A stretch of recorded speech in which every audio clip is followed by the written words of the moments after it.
The discourse around Elden Ring's new expansion, Shadow of the Erdtree, has been nothing short of absolutely hilarious. I've been playing this DLC for the past 2 weeks, and most of my thoughts about it are on the positive side. But the same can't be said for many other people who take great issue with things like boss design, open world exploration, and general difficulty of the new content. Since its release on Steam, the review score has managed to climb into the 70s from its initially mixed rating, but even so, that is a pretty poor result considering most of FromSoft's releases on Steam have been hovering somewhere around the very positive 90%. But no matter where your opinion lies in all of this, there's one glaring issue that needs to be addressed. Something that doesn't have anything to do with the actual game. We together as a community need to seriously reconsider how we approach criticism of the Souls-like games going forward. And what better way to illustrate that than this review? Keep this review in mind while I first have to talk about my opinion of the DLC, so all of this will make sense. I really like Shadow of the Erdtree. This expansion was all I was hoping for and more. If you watched my previous video about the DLC I made before it was released, you'll know that the thing I was looking forward to the most was being able to relive the glory of exploring the lands between for the first time again. Oh my god. FromSoft know a thing or two about godly presentation. It was an absolutely magical experience, and while slightly dampened, Shadow of the Erdtree was definitely successful in that aspect. It almost felt a little closer to a traditional Souls game level, but just scaled way up into an open world, even more so than the base game. The incredible verticality in the DLC is nothing short of amazing, and it always kept the exploration fresh for me, even when there were extended periods of time where there wasn't necessarily a new and interesting thing thrown at me to keep my attention. Greatly contributing to the exploration is the incredible art direction just oozing out of every single frame during my time with the DLC. From the very moment you step out into the lands of Shadow, till some of the very last discoveries you'll make during your playthrough, the sheer grandness and beauty of the environments had me continuously just stopping what I was doing and gazing into the distance in awe. This also extended into most of the major boss fights, which are some of the most visually striking and mechanically interesting ones found in any Souls-like game. There are, of course, some stinkers in here as well, as we'll get to in just a bit, but most of the fights are great in my opinion. Other things like the new weapon types, spells, and trinkets are also great additions which create more fun ways to tackle the game. Some of these new weapons seem to be really strong compared to what can be found in the base game, and other things like the new deflecting heart tier for your flask, which you can get really early on, enables a completely different playstyle not previously seen in Elden Ring. This new playstyle is basically Sekiro. You are pretty much playing Sekiro at that point. Perfectly timing a guard right before an enemy hits you, be it with a weapon or a shield, completely negates all damage you'd otherwise receive, as well as having almost no stamina cost for the action. Successfully pulling off this parry move also gives you the opportunity to use one of Elden Ring's stronger moves, a guard counter, which coincidentally also receives a buff from the crystal tier if you land a successful blocking parry. I've tested this one little build which uses this mechanic in the base game, and I was able to absolutely destroy some of the enemies and bosses I went against. And I strongly believe that there is a specific reason as to why FromSoft decided to add this here in the DLC. It is finally time to talk about the difficulty of the new content. A big point of contention for many, and also one of the main reasons as to why I am making this video. As the DLC is positioned as the literal endgame, we should have expected to come up against fearsome foes, which were going to test our skill on a completely different level. And this was also said as much in interviews with FromSoft leading up to the expansion's release. Reviewers who get early access ended up confirming these claims that this DLC probably contained some of the most difficult challenges ever seen in FromSoft Souls games. Many people even ended up clowning on one of the only middling reviews from Eurogamer, stating that it felt like FromSoft cranked up the difficulty to 11 just for the sake of it.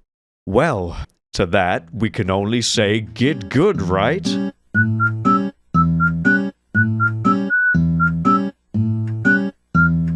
Well, that's surprising. It turns out that the Eurogamer reviewer might have been onto something. Upon the DLC's release, Steam and other platforms were flooded with negative reviews about various things, resulting in a generally mixed reception. This is a far cry from how the base game was received, and as a matter of fact, this was also one of the worst reception to FromSoft's DLCs to date. While the talk about its difficulty was front and center for many of the negative user reviews, this wasn't the only issue people were talking about. Some major performance issues, especially on lower-end systems, were another major contributing factor to the mixed reception. This is a totally valid complaint to have, and I think that FromSoft needs to address this as fast as possible. But luckily, performance is something that can be fixed. The same can't be said about the biggest difficulty-related issue of them all, the bosses. I think you just have to kinda take it. Okay. Whoa, okay. There's no way. Every single time. That's me dead, yeah. Bro, there's just no way. The major bosses of Shadow of the Erdtree are aggressive, tanky, and hit you like a truck. Hell, the first minor boss of the DLC might have even racked up a similar kill count as Margit, the Scrub Destroyer. Oh, he has so much health. Oh. And that is, in large parts, to the Scadutree fragment system, which I will get to in a little bit. Many reviews lamenting the difficulty are talking about overtuned and hyper-aggressive bosses, being able to kill you in just 2 hits, which isn't really all that much fun. The time you have to spend just dodging away from dangerous and long attack combos is pretty ridiculous in some fights. So many players are rightfully annoyed about how tight the actual timings for healing and attacking are. Some fights ended up being more fair than others in this aspect, but this design philosophy was still generally applied to all of the major fights in the DLC, and I strongly believe that it was inevitable for this design choice to happen. Let me quickly take you back to what I talked about earlier. The existence of this one item, the deflecting heart tier, pretty much confirms what I thought was going to eventually happen in FromSoft Souls-like games. They would eventually become Sekiro. For a second, try to imagine that you are a lead designer at FromSoft and you're trying to put together an expansion for Elden Ring, your biggest game you've ever released. You have basically pioneered the Souls-like subgenre of games and evolved it over the past decade. You know that the expectation of your players is huge for this DLC. So, you try to give them something even crazier than before, and you know that you can do that because you technically already have, just in another game with similar combat. So, what ends up happening is that you start to design enemies and bosses which push up against the very fabric of what a Souls-like game can handle. This is what I believe has happened here. Not all, but most of the boss fights in Shadow of the Erdtree seem like they literally require you to use everything at your disposal to beat them. The Souls game combat formula can't really handle much more than this, and the existence of the deflecting heart tier confirms to me that they kinda noticed what was going on. They knew that it was a little too much, but they had already committed. So, instead of downgrading every boss fight, they ended up giving the player an option they knew was going to work against this type of boss design, because they had essentially already done that with Sekiro. This is just me speculating, but going forward, I think that FromSoft will have to greatly redesign certain parts of the Souls-like combat formula, as long as they want to keep giving us bigger and better challenges. They can't only make the bosses stronger. We have to become stronger at some point too. So, what was I talking about before this? Oh yeah, if you have trouble with the bosses in this DLC, you are just bad and you need to get good and stop complaining. The bosses are so aggressive and trading hits isn't really an option because of the high damage output, so what do? Frustrated players asked. And their cries didn't go unnoticed. The Souls game veterans flocked to the forums and gave all the struggling players a crucial piece of advice, which hopefully would be their salvation. Wow. Can this die already? Even though, after most of the things we've talked about up till now, personally, I really enjoyed most of the boss fights in this DLC. There were a few exceptions, but learning their fights was a satisfying experience, and the elation once I did manage to beat them was as great as ever. However, I can totally understand why someone would be frustrated with the new boss designs, and decided to get a little help. The game gives you so many tools that you can use to take down these bosses, one of the main ones being NPC or player summons. This, however, is not really an acceptable way to play the game for many Dark Souls purists. I have seen a bunch of posts, some probably were just bait, but whatever, saying something like, you didn't actually beat the game if you use X weapon with summons or this item. You are bad if you don't do it the same way I did. This whole get good toxic culture has been around the Souls games for a long time now, and I think that I've had enough at this point. From one Souls veteran to another, here's a little PSA. Let people play the way they want to. Let them use whatever weapon they want to. Let them use all the tools they have at their disposal to progress in the game. This is also obviously intended by FromSoft. Things like Spirit Ashes and other items you might consider cheating are rewards for putting in the time to explore the game. Stop this bullshit gatekeeping. As a long-time fan of Souls games, I get great enjoyment from going into a boss fight and learning all the moves, trying to find openings to attack or heal. And sometimes using a summon, be it an NPC or another player, can definitely hinder or take away that enjoyment. Case in point, Mesmer. I really enjoyed learning his fight, and I personally believe that he is best fought alone. No summons and all, but not everyone is going to feel the same. There he goes, baby! Remembrance of the Impaler, that's right. Co-oping these games, as busted as that system may be, is incredibly fun. Exploring the lands between with a friend and taking on its challenges together is a magical experience, so don't try to take that away from people. Same thing with using the Mimic and having a crazy strong build with weapons and tools you might consider cheesy. It is just as equally fun to some people as it is for you to solo the whole game. FromSoft is intentionally giving us all these tools so we can use them. That is the whole point. If you don't want to, that's totally fine. But don't put other people down because of it. The whole get good thing was fun for a couple of years, but after over a decade, please just let it go, man. The stupid gatekeeping and toxic mentality is doing nobody any favors. We all love these games, so please, let's just welcome everybody into this community so we can all have fun together.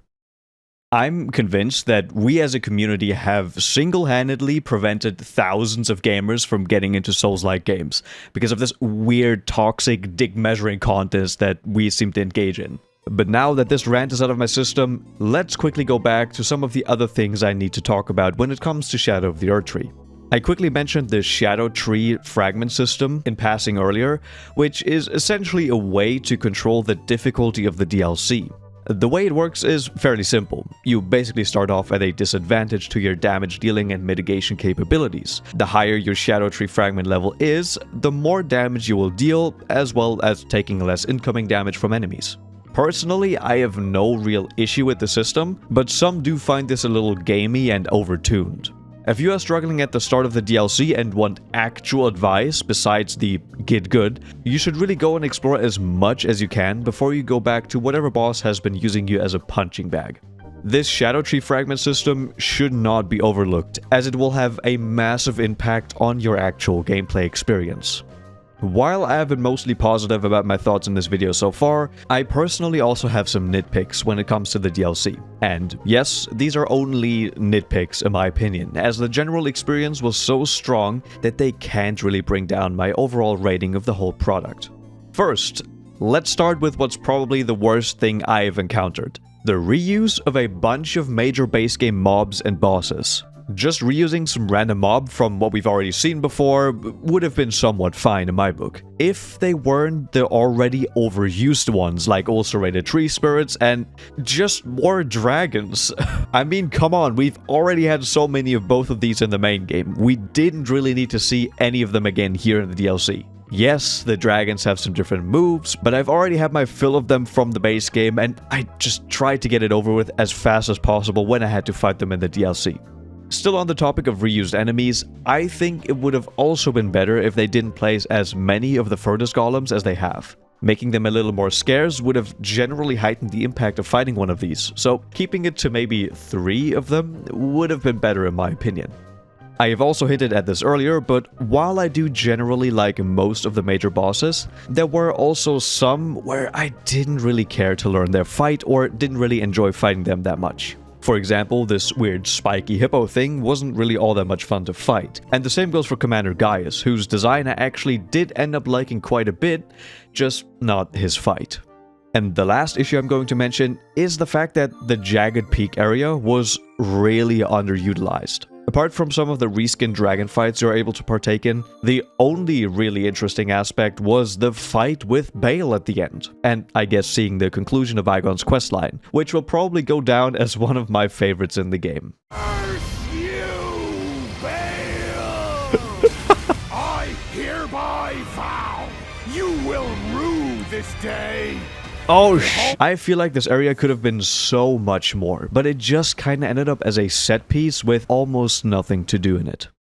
This video has been a very long way of saying that it was absolutely hilarious to see so many people lose their minds for various different reasons. On the one hand, you had people despairing while fighting bosses. Others went into total "how dare you say something bad about the sacred game, you just need to get good" mode, as is sadly a not so uncommon occurrence as we've discussed. I'm fairly confident that FromSoft will have to make big adjustments to the Souls-like game formula going forward, if they want to keep pushing into the direction that they have been for this DLC. Again, I don't dislike it personally, but I also see the problems that arise because of it. Nevertheless, I will be there to play their new games, no matter which direction they end up going with. Thank you all so much for watching this video. If you did enjoy it, maybe do the funny like and subscribe, as I would really appreciate it and you wouldn't miss any of my upcoming content. Big shout out to my channel members as seen on screen. Some of you went crazy this month with gifted memberships, so I can't thank you all enough. But that's gonna be it from me. I hope you enjoyed, and I will see you in the next one.